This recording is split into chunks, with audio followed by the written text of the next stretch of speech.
Magdi-December na, Berna. Pero ito, hindi pa rin tayo tinitigilan ng bagyo. At mukha yatang hindi na gugustuhan ang nangyayari sa ating bansa.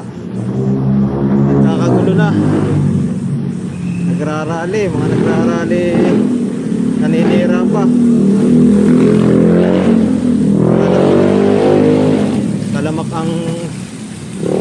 Talamak ang korupsyon.